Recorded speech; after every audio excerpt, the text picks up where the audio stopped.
Well, we're in Chicago and sitting with Helen Ostrowski, and it's Sunday, September 13th. Thank My you very birthday. much. Your birthday, that's correct.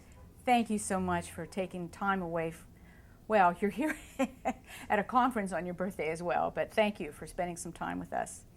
So let's get started, and if you could just talk about your career path following graduation from New York University, through your time at Porter Novelli and what you're doing now.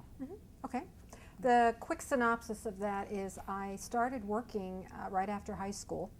I was a secretary and I was brought into the Public Affairs Division at American Cyanamid, which was a Fortune 200 company, no longer around, but well known for being in the chemical industry, pharmaceuticals, consumer goods, etc. I spent 10 years there. I worked my way up. I started to go back to I went to college at night at NYU while I worked during the day, and eventually was promoted into an internal communications spot. And then I was cycled through a number of positions. I was very lucky because in those days, this is back in the early 70s, that department had some very, very senior people from the industry generally who had the time to spend with a younger person, and that made a huge impression on me because it really taught me the importance of giving back. It's something I've carried through all my life. After I left Cyanamid, I went to Shearing Plow for 5 years. I worked in the corporate department for a while, corporate communications. I was very fortunate. We had a new CEO. He needed an internal speechwriter, so there I was. I was 28 years old. I got to work with a very charismatic CEO. Taught me a lot about how CEOs think, what's important to them. I often thought about that after I became a CEO myself. And then moved into the international pharmaceutical division at Cyanamid, where they were really practicing marketing communications at a global level. But that was really as a profession, or as part of our profession, I would say, was really in its infancy. And then after that, I decided I needed to break out of the corporate world and probably get some real hands-on work. So that's when I moved over to the agency side. And I worked for a couple of smaller healthcare public relations agencies, so I got a chance to work on marketing programs for products, which was great. And then Porter Novelli hired me. They brought me in to head up the healthcare practice in New York. And we had a lot of very good pharmaceutical companies that we worked for. My job was to really grow and expand that. And then when the position for the general manager of the New York office became open, I moved into that, and ultimately I became the CEO in 2002. And I saw the agency through a huge amount of change over that period of time, and I would say about 2-3 years ago, we started talking about the fact that I would really like to retire early. I have an older husband. I have a lot of things in my life I still want to be able to do. And so I felt it was important to also turn over the reins to new leadership, additional leadership that I've been cultivating over the years. So we put in place a succession plan, and in 2008 I moved to half-time. I proposed to my parent firm that I should become chairman for a year, which would provide the kind of transition they were looking for and the agency was looking for. Did that, and then retired at the end of last year. So what am I doing now besides being able to sleep beyond 4:30 in the morning? I'm still on a number of boards, including the Arthur Page Society board. I'm also on the board of the International Youth Foundation, which oversees youth development, particularly in developing countries. So that is really a great organization. And a couple of other boards as well. And I just started teaching as an adjunct professor at New York University in the master's program. And I'm actually spending a lot of time as well, as you might imagine, on things I just didn't have a chance to do before. A lot of time with my husband, my kids, my grandchildren, my friends, my family. Not traveling as much as I thought I would, interestingly. I realized I had traveled so extensively in the last 10 years that the last thing I want to do really these days is to get on another airplane if I can help it, unless it's something really special. So I'm really actually trying to see more of the environments I live in. We live in New Jersey and in Florida, and we spend a lot of time driving back and forth when we're going, and I'm getting to see parts of the country I'd never seen before. So it's just great, and life is good. Oh, that's excellent. How did that early exposure at Shearing and Cyanamid prepare you for the success you've experienced in your career, and particularly working with those various constituencies, the employees, management, shareholders. What happened in those early years to really help you master that? Well, I would say when I worked at Cyanamid, we had a very senior group of people in the department, and the department was headed up by a former Associated Press guy. Now, those were the days when a lot of people, typically who went into public relations, came from the media side. I would say that we just had a very thoughtful leadership, and we had a lot of challenges as a chemical company. We had issues of compliance with government regulations. This was even before the Clean Air and Water Acts in the United States, so there were huge pollution issues, environmental issues. We had issues of health and safety on the job for our workers. One of the things I remember very vividly was one of our units was Dr. Scholl's. They made shoes, and they produced that in Falmouth, Kentucky. I mean, this made a huge impression on me. I will never ever forget this from a number of vantage points. And we were working one day, and my boss came in and said, well, they've decided to shut down the plant in Falmouth, Kentucky. So this was essentially in a very poor region of Kentucky. There were no other employers in town, really. The plant had like 800 people. It was the only plant they had in the United States. And the reason they were shutting it down was the shoe imports were killing them from Japan. And they really couldn't afford to be in the business anyway. So I was assigned to go down and handle the communication with the local government officials, the union people, and of course the employees. And I will never forget the day that I walked onto the plant floor with the plant manager and all 800 people who had probably worked there their entire lives, and they were told that the plant was going to be shutting down. And there were grizzled men on the assembly line who started to cry. And one of the things that taught me was, first of all, they had no clue. They had no idea that the business was, on the verge. And they were so shocked, can we buy the company back, et cetera. And that reminds you of the need, and I think more than ever in changing environments, but today, you've got to really be able to bring your employees along with how is the business doing, what is your role in the business, how can you help it improve, here's our strategy. Have a strategy, make sure it's clear, involve your employee audience. Because when you don't, that's the kind of situation you're facing, and it's just distressing for everybody. The other thing that taught me, and this was not the only instance too, but at both Cyanamid and at Shearing Plow, was if you have a coordinated program to reach out to different constituents, that really is important. I think what that's taught me is the need to have that dialogue beginning much further back. And that has really helped me through a long period of time. And much of that I was able to put in practice when I got onto the pharmaceutical side, and you needed to work with third-party organizations, patient groups, physician groups. Maybe you were going to have a new drug launching in a couple of years, and you really wanted to help bring them along as well as the other constituents. Speaking of pharmaceutical companies, you spent many years working with these companies, and there seems to be a lack of trust in the United States by our citizens in those large corporations. How did it all come about, and has that relationship between the industry and the citizens improved at all? Well, my personal view on this is that when pharmaceutical companies first began, and they were really propelled by the age of medicine in the 40s and 50s and all the scientific or medical discoveries that were coming out in the antibiotics, for example, was one of the first new waves of medicine. Many of the people who worked in the industry were very focused on the doctors and the pharmacists for the most part. There were some regulatory bodies at that time that were important. They grew in importance, obviously, over the succeeding years. But what the industry did not do a very good job of was it didn't really reach out to any other constituents. So as the industry grew, they had more scientific discoveries, they became more profitable, they got bigger, they started turning over, their profits were very strong. Wall Street sat up and took notice.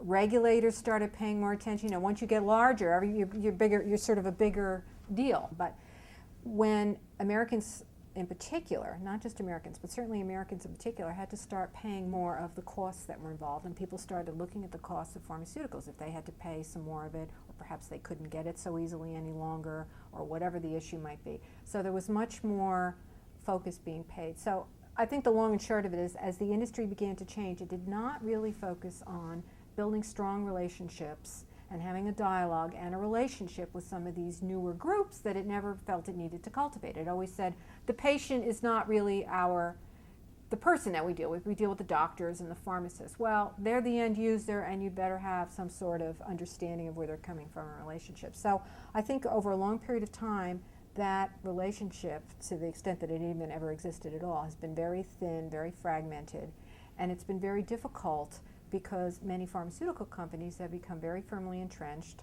and they also have, Wall Street has gotten used to, or at least had gotten used to, very healthy profits, right? It's only recently the pharmaceutical companies have had to actually start laying people off because the business has suffered. So you have kind of the perfect storm for them, under pressure from Wall Street to deliver on profitability, screaming public and regulators about practices, about pricing, about all sorts of issues. And so, I have long felt that the industry really has needed to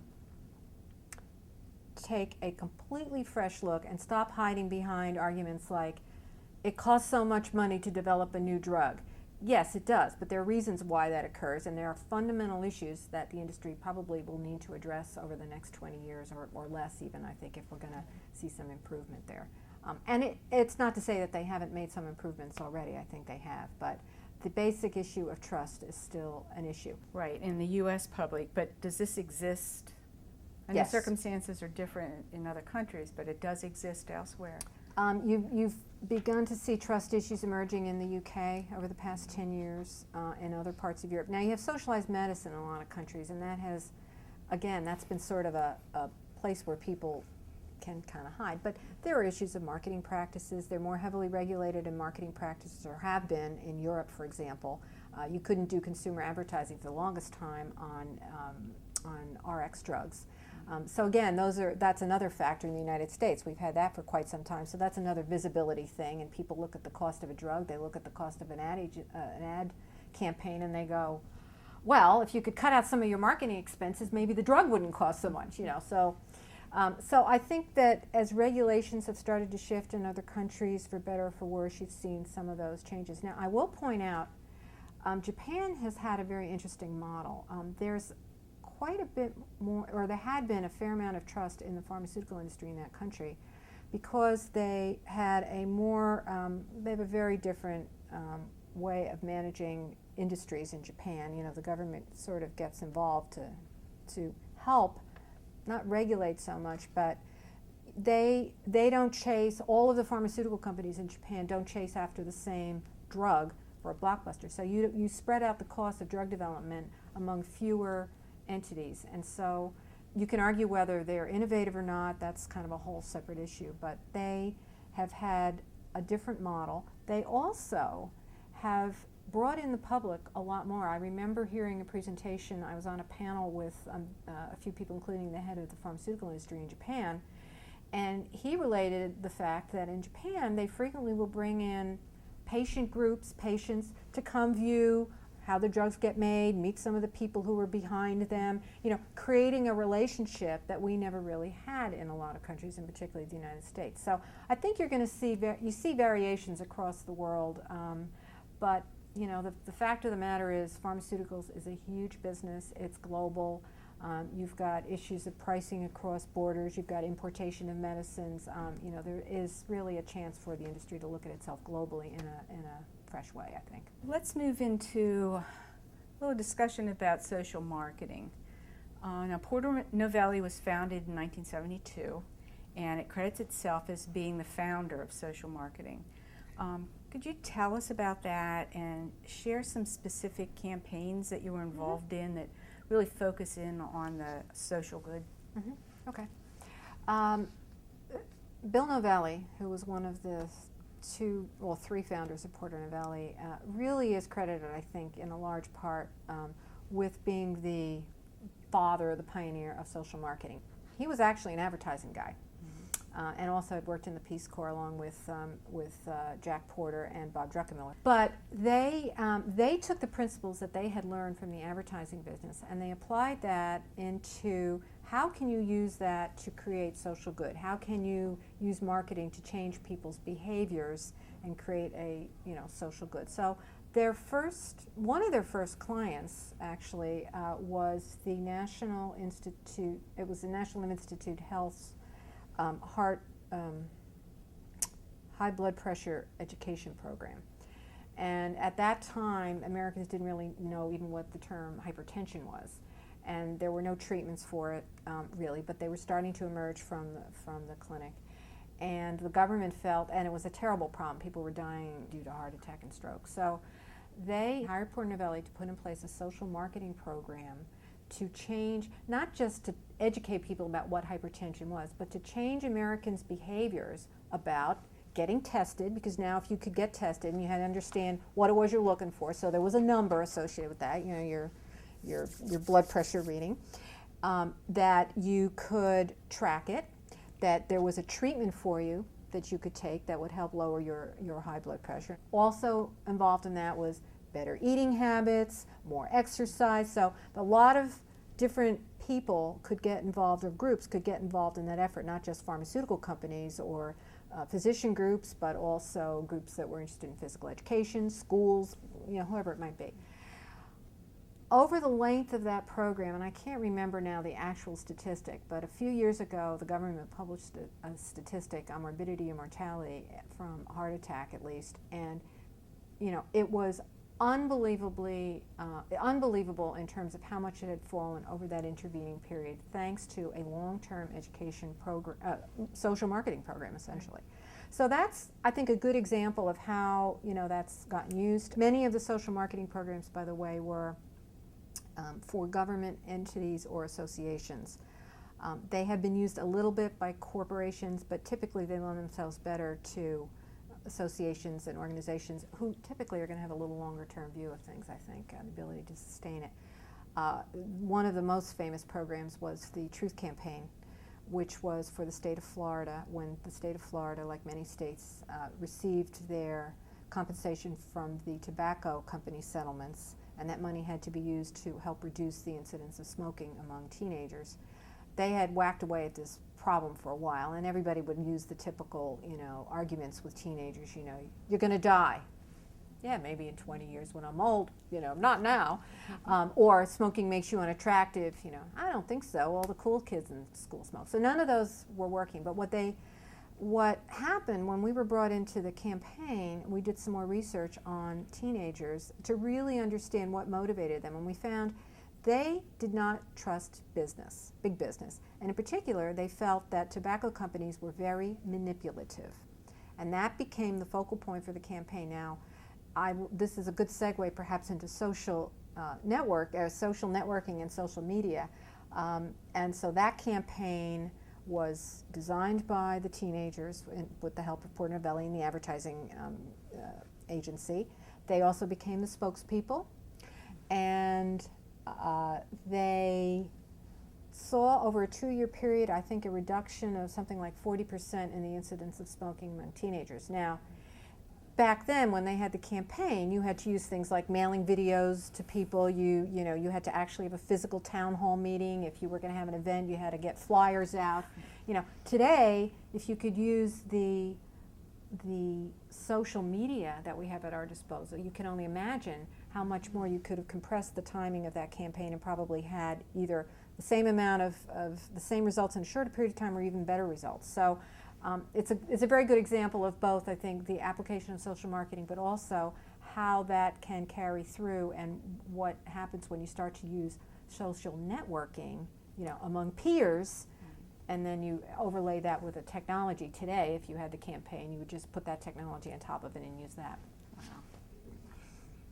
Has the internet, the new media, the Twitter, the blogging, so forth, I think this is kind of an obvious question, but has it made public relations more or less ethical, and why?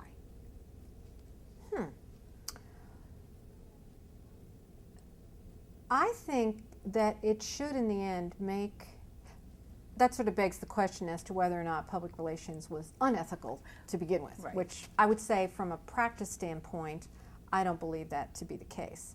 I have always believed, even before the advent of the internet in such a big way, that if you were doing some research for a company or a client, you were the PR person or the agency, and you were doing some competitive research, it would be patently wrong to call up a competitor and pretend, I'm a student, at X university, and I'm doing some, research on your company. Could you tell me about blah, blah, blah?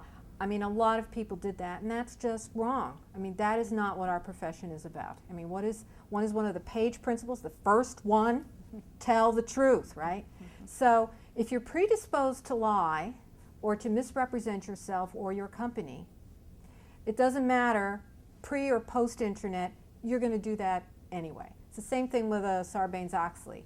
If you were going to, like Enron, misrepresent and falsify and lie, cheat, and steal, essentially, Sarbanes-Oxley is not going to necessarily prevent that. That behavior will continue. So I think it's a sort of a behavioral issue. What I do think has changed is that due to all of the social media tools now to us, the transparency now is so much greater, and it's immediate. You really have no margin for error. There's, as we like to say, there's no place to hide. So actually that should be very liberating, and it should be very good for public relations. There are no more rocks that people can hide under, or if they can, not for very long. So I think what that has highlighted for our profession, however, is that we have to really be incredibly vigilant about transparency issues, not just the way we practice our craft, but for our organizations, whether they're our own companies or organizations that we work in, or whether we're agencies and work for them. I think that that is what has really changed, I think, forever the environment in which we operate in. Okay, let's talk a minute about women in public relations. When you became the chairwoman of Porter Novelli, you were really the first female CEO of a top 10 public relations firm. Is that correct? Yes. Okay. So did the career path that you followed to that point include any obstacles to your progression just because you're a woman? I have to say, I've never felt overtly discriminated against. I mean, I early on in my career, I actually did not join any female-only groups, mostly because the early ones tended to complain a lot about how badly they were treated by men. And I always thought that was just not the way you should present yourself. There was probably a reason for how you felt that way, whatever it was. And that isn't to say that women didn't suffer from being discriminated against in some ways. I mean, I never really felt that. I think women frequently have been their own worst enemies in a way. I think that's changing, but I think we're self-aware almost to a fault. There's an old saw that that says something about, if there's a job here and you're aspiring to it, if you're a woman, you'll say, I need to know 80% of that job in order to qualify for it. If you're a man, you'll look at the job and you'll say, 20% is good enough, the job should be mine. And that, I think, is a big difference between how men and women look. We want to be right about it. We want to be almost perfect. We're very self-aware. We don't always have as much self-confidence, perhaps, or haven't as we should. And in the early years, there were really very few guides to go with, so you might overcompensate. Some women became so super aggressive that people couldn't even identify with them. Other women were not aggressive or assertive, and so they couldn't articulate or advance their own case. I think for me, I never really set out a career path to say I want to be a CEO. What did sort of occur to me at some point when after I got to Porter Novelli, and I was pretty senior, as I got up through the ranks, and we were facing we were going to have a change. One of the original founders would be retiring, and they were going to have a new CEO, and it was very clear who that person was going to be. And they needed to set up sort of a president of the United States, or the North American region, or whatever it was. And it sort of came down to, there was another candidate and me, and the guy who was going to become the CEO wanted to satisfy both of us.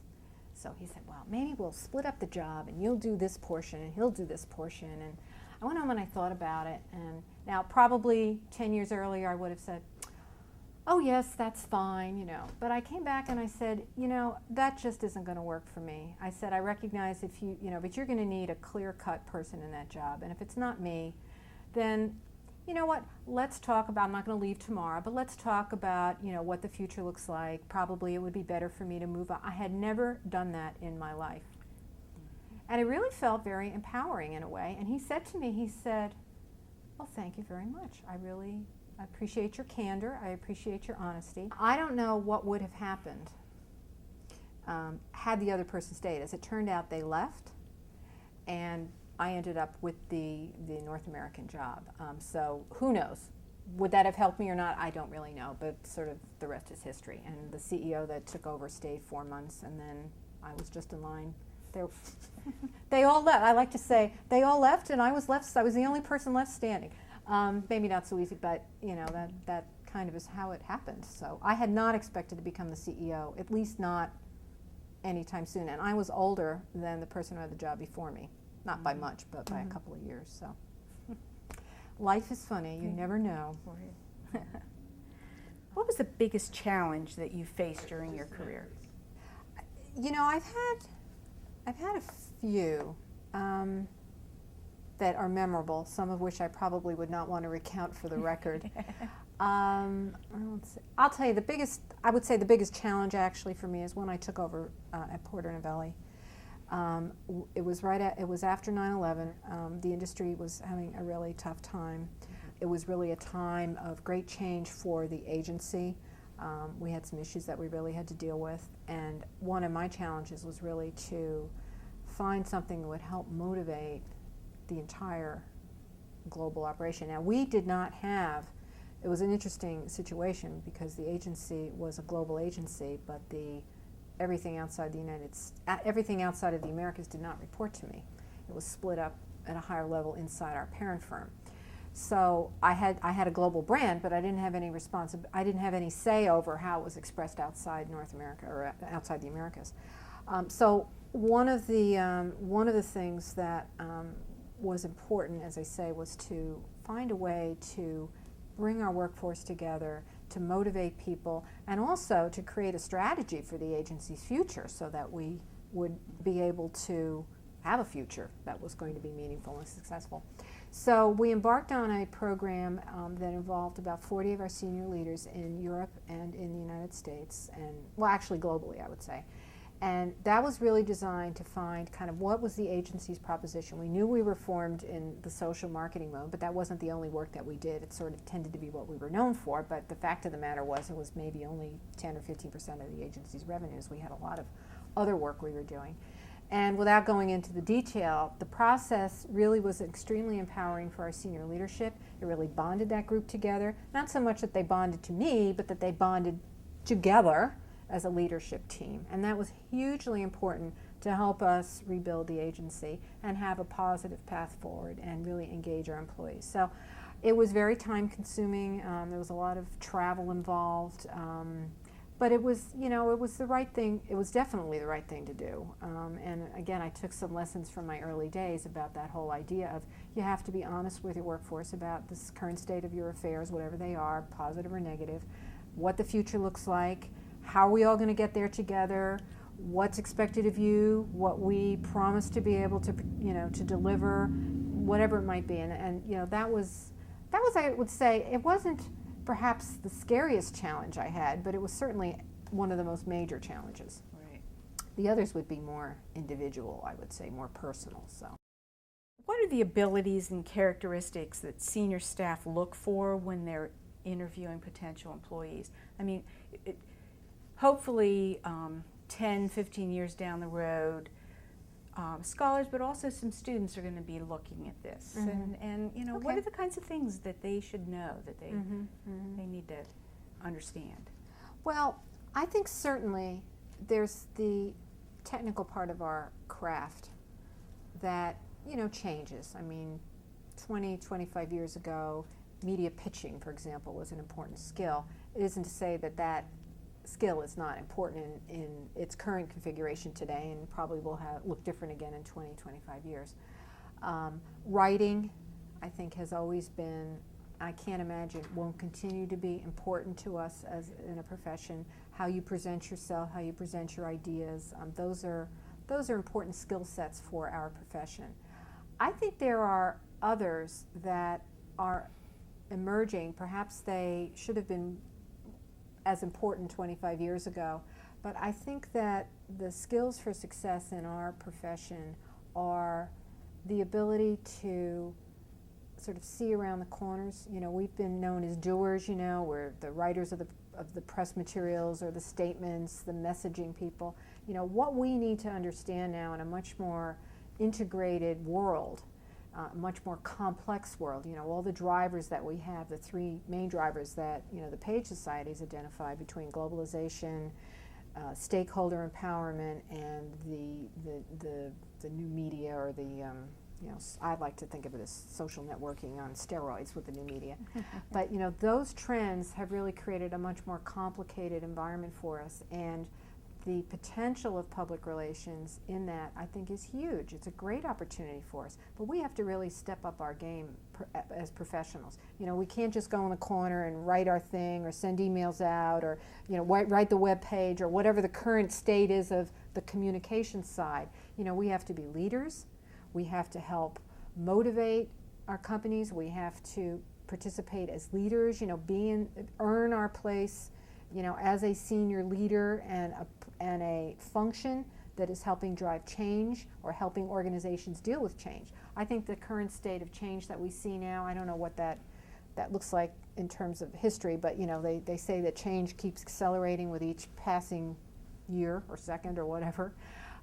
That's just going to continue, and I think the ability for our profession to help organizations deal with change and what that means in terms of their relationships with all the different constituents that they have to deal with in order to be successful is huge. And that requires a lot of those skills of listening, of being calm, of having a little sense of humor, of being self-aware, of being confident but not arrogant, of knowing what you don't know and not being afraid to say, I don't know, but I will take care of it. I mean, for us, the worst thing to you know, is to build a situation in which we're not trusted. You know, we say we'll do something and then we don't follow through. That's sort of true of any job, I think. But particularly in our profession, we have, you know, such a high premium on trustworthiness that is incredibly important for our ability to survive. So we have to understand all the different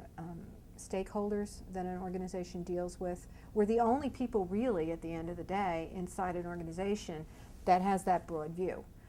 Nobody else has that, except maybe the CEO.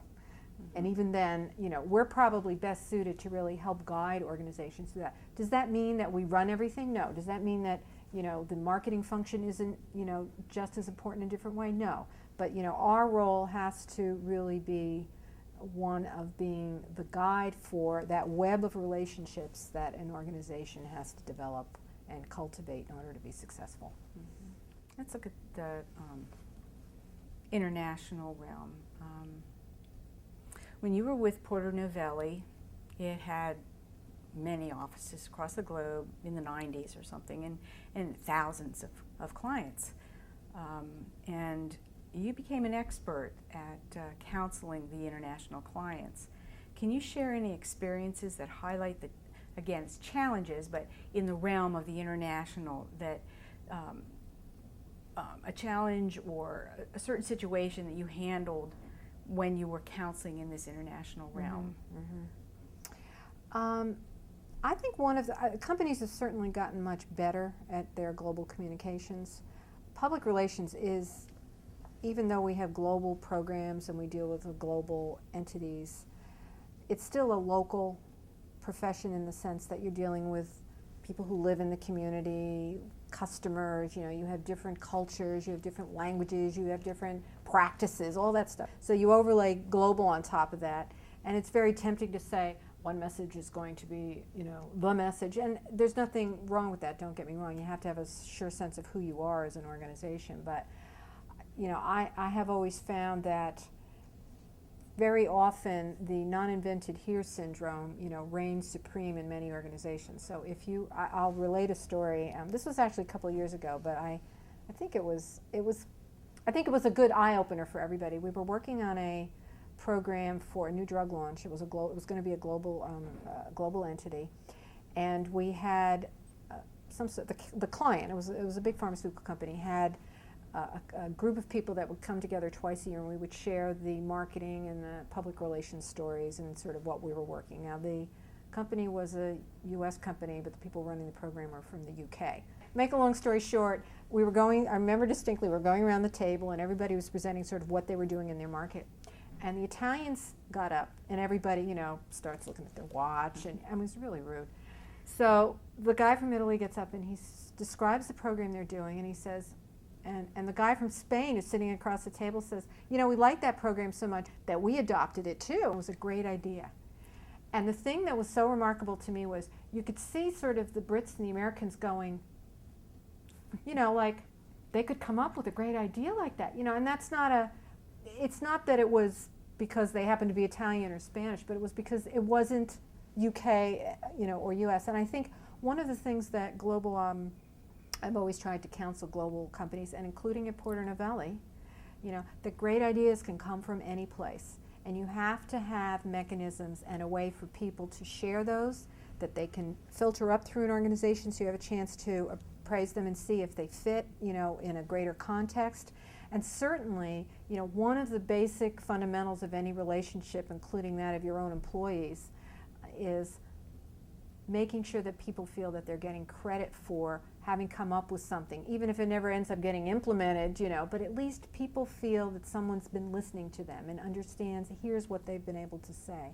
And I think that's extremely powerful on a global scale, and it's something you can easily overlook. So I'm not sure how I would formulate that right now today in some advice I'd give a client, but I do think that that's one of the things from a global perspective you have to really pay attention to. Okay, great. All right, so we're almost done. What do you want to, I'll let you decide. Would you want to talk about which of your accomplishments that you're most proud of and why, or do you want to talk about important issues, the enduring truths that you've learned in your career? Oh my God. I'm going to try to sort of wrap that up together in a way, kind of. I mean, there are all sorts of enduring truths I think we can all have, but I'll go back to what I said at the beginning in my career. When I first started working, and I had the benefit of working with people who were willing to give of their time to teach me. They didn't have to do that. Wasn't part of their job description, but they really wanted to help. And I think I have always felt that responsibility throughout my life, and I have always tried to pass that along, pass that favor along. At any point, I don't care if you've been in the business 10 years or 25 years or 30 years, you're learning something that you can pass on to someone else. And not for nothing, but in the beginning, many women were accused of not helping other women by sharing what they knew. So I think women in some ways have a bigger responsibility even than might otherwise be the case. But so I've always felt that personally. Have always tried to pass that along whenever I give a speech to a group of young people, students, my own employees, whoever it might be, that they have a responsibility to give back. Not tomorrow, not next year, but today, to work with somebody to help someone. And I didn't actually realize how well that was working until I actually retired. And I sent out my notice, I sent out letters and stuff. And I saved every one of the emails I got back. I got back hundreds of emails. Now some of it was, congratulations, But what sort of came through to me, which was very rewarding, was how much you helped me, how much I learned from you, and I'm taking those lessons now and passing them along, or, whatever it might be. But that idea of giving back, and that to me was, for me, if I had to look back and see what was the proudest thing that I ever did, my best achievement, I feel that was it, which is why the teaching for me is going to be really a lot of fun. But I also think that you get back what you put in. When you put that kind of effort into giving back, you're going to get back just as much. You're going to learn new things. You're going to get back a real sense of satisfaction. But I also think it keeps your mind active, and you just constantly have that process of learning and developing, which you have to keep till, Right. the end. Yeah, right.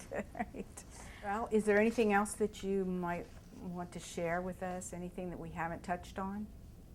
Other than, this is, 2009, this would have, had I actually stayed at Porter Novelli this year, I would have been literally working in the business for 40 years. I still consider that I'm working. So 1969 was a seminal year from a societal standpoint, and so it's always amazing to see the changes. But in another 40 years, the world's going to look very different, obviously, than it does today. But I like to think it's always been an exciting field, public relations. And it may be more complex now. It might be more difficult in some ways. But you certainly can never say that it isn't a lot of fun, that it isn't challenging. I mean, it is one of the most intellectually stimulating and emotionally satisfying fields, I think, to be working in. So I would just say I hope that in 40 years that is even more the case. Well, thank you so much. I really appreciate the time that you've Thank given you. us.